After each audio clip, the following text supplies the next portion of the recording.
I'd love to start with something different before we begin, right? Question to everyone here. Think of a time when someone complimented you online, right? It could be a DM, it could be a comment, it could be a long paragraph when someone reached out to you telling you that something you did changed their lives, right? Think of that moment. A similar moment, take another shot at it, when someone came up to you and told you they loved your work, but offline, right? It could be across the table. It could be a time when they walked up to you and you could see them in the eye. These two felt differently, didn't it? Well, here's a brutal truth. In 2026, at least one of those comments you've received online most probably wasn't written by the person whose name was on it. And what's even more unfortunate, none of us will know which one that was. And it's such a strange time in the world of human connection. Because we're so online, everything is so abundant, so infinite. And because it's infinite, it's worth almost nothing. So I want to place an argument in front of all of you today. And it might sound funny coming from someone who builds software products for a living. In 3 acts, I want to convince each one of you in this room that the future of human connection is definitely not online. It's in fact very, very much offline. And the proof lies in a 500-year-old painting that I'd love to walk you all through over the next 60 seconds. Take a hard, quick look at this painting. In the 1500s, this was not considered art. This, in fact, was news. Because when two people like this met in a room, historians probably recorded the date and artists were commissioned. Treaties were signed or wars began based on what happened in that room. And if you were in that era and you wanted to build influence, the only playbook you had was getting in that room. Well, this was 1533, and this was The Ambassador by Hans Holbein. But let's fast forward to 2010. Our generation was gifted with one of the greatest leaps in modern human connection. Enter the social network. We didn't have to travel. We could connect with thousands of people permissionlessly. I could sit in my bedroom in Bangalore and connect with founders across the globe from SF to London to Sydney. We all thought we had arrived. Everything was sorted. And the room that I spoke to you became optional. It became a relic of the past, right? Think of something like that fax machine. But wait, then came 2023. And with it came voice clones, digital twins, AI personas, and agents. Agents that reply on your behalf to every single DM, every single email, and every single voice call.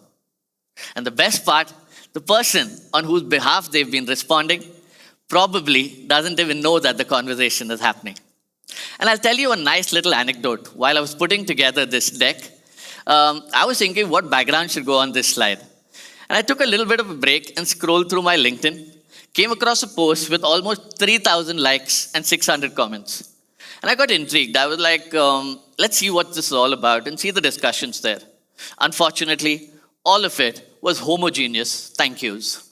Frustrated, shut that down, thought I'll get some work done, moved to my email. It was filled with people trying to sell me products or newsletters with personalized AI slop. Moved on to one of my favorite platforms, Twitter. Any fans here?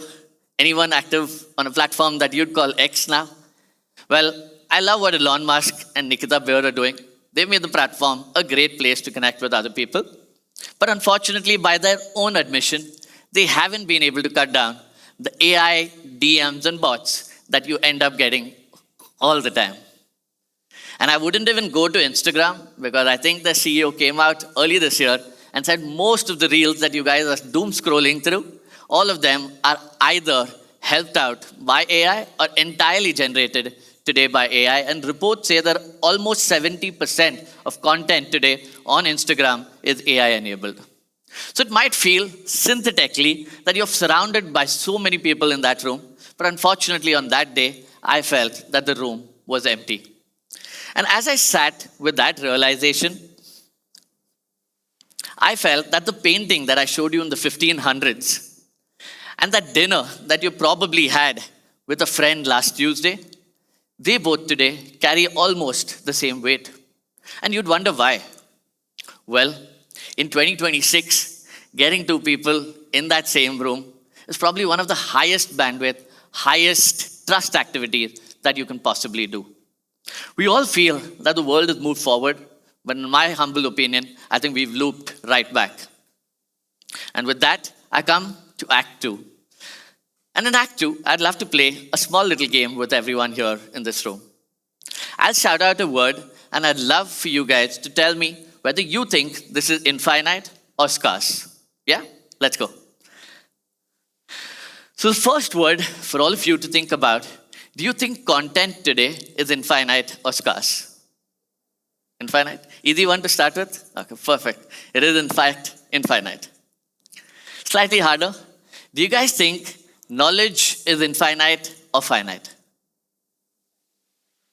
Infinite? Everyone agrees? Infinite? Okay, awesome. It is in fact infinite, but I'll get the ball rolling to one that's slightly harder. Do you guys think if you probably wanted to write an essay and wanted to find someone to help you out, is that an infinite or a scarce resource today?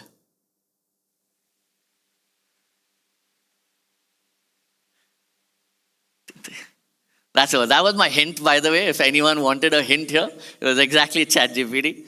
So content today, knowledge today, and finding someone to write an essay for you is probably infinite. Maybe one more example for you guys. In case you wanted to find someone to pretend to be your friend at 3 a.m., is that today an infinite or a scarce resource? Infinite?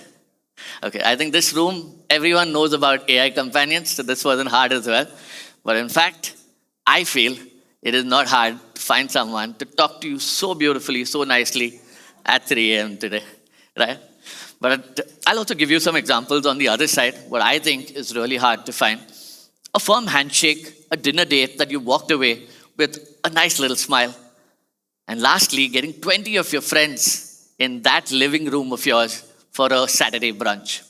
In my humble opinion, I think this is in fact today pretty scarce. And I'll leave you to maybe make your own list, maybe count them on your own fingers. But I guarantee for most of y'all, you'll still have a couple of fingers remaining there. But I don't want to scare you. These have all happened before. Let's take the example of when the printing press came, right? Books became abundant, but what happened to manuscripts? They became priceless. In 1839, when photography made images abundant, paintings became art. In 2010, when streaming came through, music became abundant, and hence 40% rooms like these sold out in 5 minutes for 2,000 rupees a pop. And lastly, in 2026, when AI is making text, video, songs abundant, rooms like these is where realism exists. In every era of mass distribution, the Renaissance is in fact in that very realism, and all of us are going through one such era. So I'd love to close out this particular act telling you guys that if it can be generated, it cannot be precious, right? Let me repeat this for the people at the back. If it can be generated, it cannot be precious. And hence, we move on to Act 3, which is one of my favorite because it's practical, it's tactical, and I've been building communities for the last decade. One that I'd love to talk to you about is called the Product Folks. The Product Folks is today one of Asia's largest product and tech communities with over 240,000 members. And over the last 7 years, I've in fact gathered a lot of data points. But I'll just leave you with 2 of them. The numbers that I told you, the numbers that you probably see, are only a byproduct. The real product is in fact the people in the room. All the experiences, all the friendships, all the partnerships, all the initiatives, all of them started in that room. In fact, I would urge you guys to take that one step forward, increase your surface area of luck, and ensure that serendipity can play its part. The past decade was all about followers, reach, inbox sizes, information access. Unfortunately, each one of these is now automatable or can be related and in fact fact-checked to the extent that it can be repeated and repeated over and over again. So what do we remain with, right? If we want to have a really interesting discussion in 2026 about what's important, there are only 2 points that I want you to walk away with. First one, the knowledge that you can bring up, all of that is something that will continue to matter. And the second one is the people that you surround yourself with, the rooms you've been in, the people you've met, the relationships you've built. And hence the playbook that I want to share with you, which is the exact opposite of every growth guide that you'll come across, is as simple that online will give you the distribution, in person will build you conviction. Online is a great discovery layer, right? But in person is where someone decides to take a bet on you. And while growing up, there was just one line that always stuck with me when someone walked up to me and told me that they saw something online or they heard something online. I felt like they were ahead of me, right? They had more access than I did. Luckily, in 2026, this script has now completely flipped. And I would urge each one of y'all to believe and live more intentionally offline.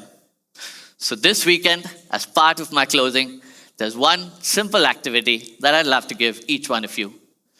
Pick your phone, figure out 3 people that you've only interacted maybe online or a long time ago. Reach out to them, not for a Zoom, not for a DM, but in fact, for an offline cup of coffee or a dinner. The Renaissance was not just an era of abundance. What it also was, when 2 people, like the ones that I showed you earlier, met in person, something came out of that which wasn't possible in any other way. And along the last 400 years, I feel we've forgotten this somewhere along the way, right? And we feel like we've moved forward, but in reality, we've only moved closer to home.